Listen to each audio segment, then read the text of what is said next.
Selamat malam pemirsa, kita berjumpa kembali dalam program Prime Time Talk dan kali ini bersama saya Doni De Keizer. Pemirsa, penetapan sejumlah pihak termasuk Dirjen Perdagangan Luar Negeri nonaktif Kementerian Perdagangan Partogi Pangaribuan sebagai tersangka kasus dwelling time membuktikan kegusaran Presiden Joko Widodo terkait dugaan praktek korupsi yang menyebabkan lamanya bongkar muat di Pelabuhan Tanjung Priok.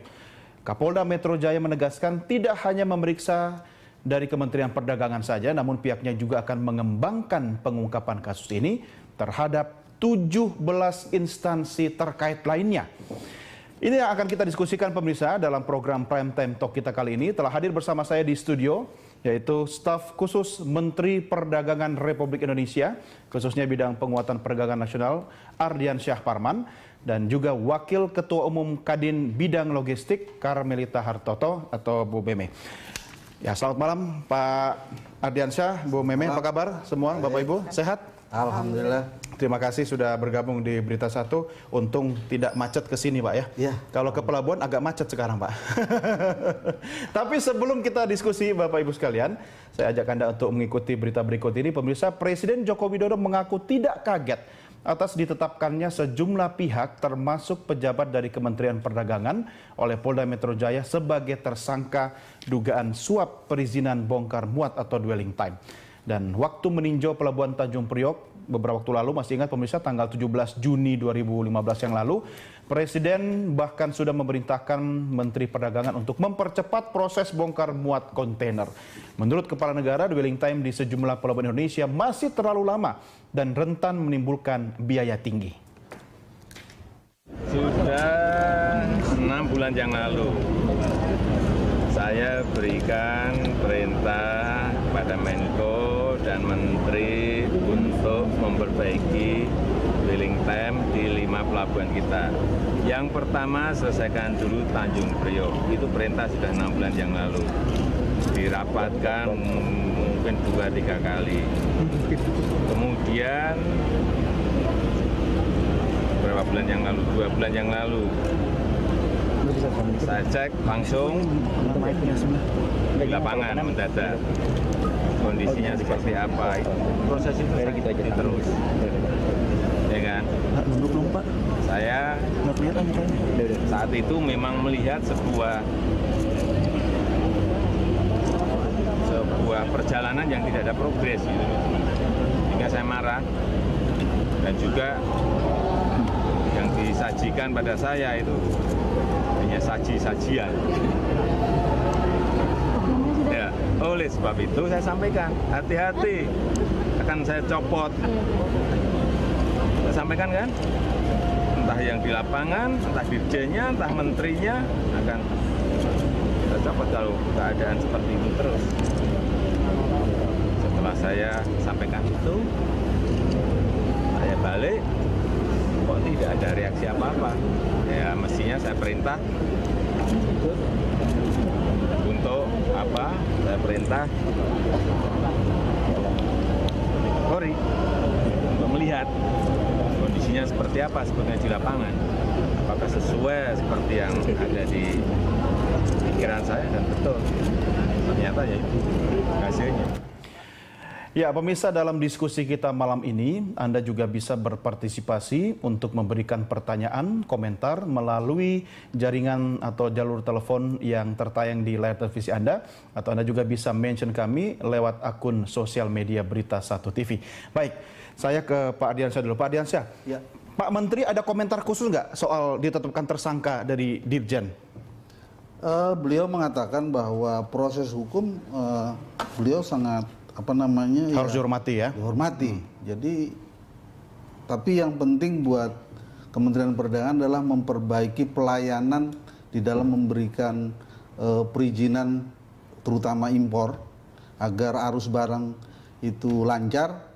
Itu menjadi komitmen beliau. Dengan ditetapkannya Dirjen loh Pak sebagai tersangka, artinya sumber persoalan dwelling time itu Anda merasa nggak ada di kementerian Anda? Begini, mungkin kita harus satu pemahaman yang sama tentang dwelling time. Dwelling time itu adalah waktu ketika kapal sandar ya dibongkar barang dibongkar, masuk pelabuhan, kemudian sampai dia keluar dari pelabuhan. Nah, mungkin agak susah kita menjelaskan kepada masyarakat. Mungkin saya ingin berikan analog aja, Pak. Ya. Kalau barang itu kita sebut paspornya API, Pak. Paspornya API? Angka pengenal impor. Oh, oke. Ya, itu adalah pengakuan pemerintah terhadap pelaku usaha untuk bisa melakukan impor. Angka pengenal impor ya. Saya pikir API itu kena panas, sebenarnya banyak duit panas di situ, Pak. Nah, istilah soalnya. jadi gini, kalau kita pergi ke ASEAN, apakah ke Malaysia, Singapura, Thailand, itu tidak dibutuhkan visa, Pak. Ya. Cukup dengan membawa paspor, kita bisa masuk ke negara Ya, itu. visa on arrival ya. Bebas Nggak pakai visa, Pak. Nah, di perizinan impor pun ada, Pak, yang seperti itu. Oke. Untuk Ada barang-barang yang tidak ada larangan, tidak ada pembatasan, itu dapat masuk tanpa perizinan-perizinan lainnya kecuali angka pengenal impor tadi. Apakah importir umum atau importir produsen. Nah, tapi kalau kita pergi ke Eropa, Anda nggak bisa cukup hanya bawa paspor terus masuk ke Eropa, nggak bisa, Pak. Ada namanya visa. Visa itu adalah sebuah perizinan untuk orang bisa masuk ke suatu negara. Itu. Bisa diurus di negara berangkat kan, Pak? Misalnya kita dari Indonesia sebagai warga negara Indonesia, kita bisa urus visa di sana. Agar di sana tidak ada hambatan apapun ketika kita diperiksa oleh imigrasi. Nah, kalau barang kan diperiksa oleh bea cukai. Kira-kira begitu. Nah, ini yang disebut API tadi. Bukan. API itu hanya paspor Salah aja. satu. Jadi API yang lainnya kan ada perizinan lainnya. Banyak banget perizinannya, Pak ya. Perizinannya ini begini. Perizinan yang diterbitkan oleh Kementerian Perdagangan itu atas permintaan sektor, Pak. Contoh, misalnya izin tentang baja. Itu rekomendasinya datang dari Kementerian Perindustrian. Baru izin impornya yang disebut dengan persetujuan impornya baru bisa diterbitkan visanya. Visanya. Gitu. Ya. Nah, kalau Anda masuk ke negara orang tanpa visa, itu kemungkinan Anda akan dipulangkan, Pak. Ya kan? Sama barang juga gitu sebenarnya. Kalau dipulangkan kan tinggal pulangin kan? Direekspor. Iya, artinya harus nunggu lama dulu sebelum direekspor. Itu bukan wilayah kami, Pak. Ada berapa sektor, Pak, yang ada di ruang lingkup koordinasi Kementerian Perdagangan? Jadi gini, ini saya catat tadi. Surat rekomendasi yang ditunggu oleh Kementerian Perdagangan ketika menerbitkan izin impor dari Kementerian Perindustrian aja ada 41, Pak. 41 rekomendasi. Hanya dari Kementerian Perindustrian. Dari 20 kementerian atau dan lembaga itu jumlahnya 112 rekomendasi. Jadi bukan keinginan Kementerian Perdagangan buat aturan supaya banyak agar orang berhubungan dengan kementerian, kan, Pak? Ini adalah misalnya berkaitan dengan lingkungan. Maka ada rekomendasi dari Kementerian Kehutanan dan Lingkungan Hidup. 8 rekomendasi, Pak. Itu dititipkan karena yang punya instrumen pengaturan itu di Kementerian Perdagangan kalau berkaitan dengan ekspor impor. Pak, ini kan sektornya banyak sekali, tapi tempatnya satu, pelabuhan. Nah, yang jadi operator utama dari segala macam ini di wilayah siapa? Kementerian Perdagangan atau siapa, Pak? Atau PT Pelabuhan atau bagaimana? Begini, di pelabuhan itu ketika orang mau clearance, ya, Pak, itu ada tiga bagian. Ada yang disebut dengan pre-clearance, custom clearance, post clearance. Nah, apa itu pre-clearance? Pre-clearance itu adalah ketika importir ingin menyelesaikan kewajiban kepabeanannya. Perizinan dan seterusnya. Nah, antara lain adalah dia harus menyerahkan dokumen PIB. Pemberitahuan impor barang. Nah, pemberitahuan impor barang ini tentu diikuti dengan izin-izin yang melekat di dalam aturan barang itu. Misalnya, ini barang berkaitan dengan kewajiban SNI. Nah, itu harus ada bukti bahwa dia memenuhi standar nasional Indonesia. Oke, baik. Gitu. Pak Ardiansyah, tahan di situ dulu. Ini belum tuntas saja sudah banyak sekali ya ternyata yang harus dibahas. Gitu. Saya mau tanya dulu pengalaman Bu Meme selama ini. Emang seribet itu ya urusan yang terjadi menyangkut perizinan di pelabuhan? Kebetulan saya kan dari logistik ya Mas ya, jadi importir saya nggak di tempat saya, tapi kalau melihat apa yang disampaikan oleh Pak Ardiansyah baru saja disampaikan, itu mungkin ketidak mengertiannya daripada banyak importir untuk apa namanya bagaimana mereka soal apa yang harus mereka siapkan, apa yang harus mereka siapkan. Mereka juga mungkin tadi seperti Pak Ardiansyah sampaikan, barang itu harusnya disiapkan dulu sebelum import dari luar negeri. Mereka kan harusnya semua dari negara asal harus sudah beres dulu. Sudah beres dulu. Loh, emangnya kalau ke negara-negara lain bisa diurus di negara tujuan? Iya. Masalahnya yang gini, kalau dia kurang aware tentang aturan-aturan mainnya, nah ini kan harusnya ada sosialisasi maupun importir baru ini harus belajar dulu dong, menanyakan dulu kepada kementerian-kementerian. Ada sosialisasi nggak yang ya, menurut itu yang Anda mungkin harus sering dilakukan, karena kan ada kebanyakan banyak juga importir baru yang ya main pemikirannya, punya pemikiran masing-masing ya, mereka pikir oh import barang gampang lah nanti diurus aja di Indonesianya. Kan ada yang berpikiran seperti itu. Padahal Kadin melihat ada nggak selama ini sosialisasi yang dilakukan oleh pihak-pihak terkait itu? Ada, tapi kan mungkin kita kan nggak semua importir itu sama cara berpikir mereka. Nah ini mungkin harus lebih disosialisasikan dan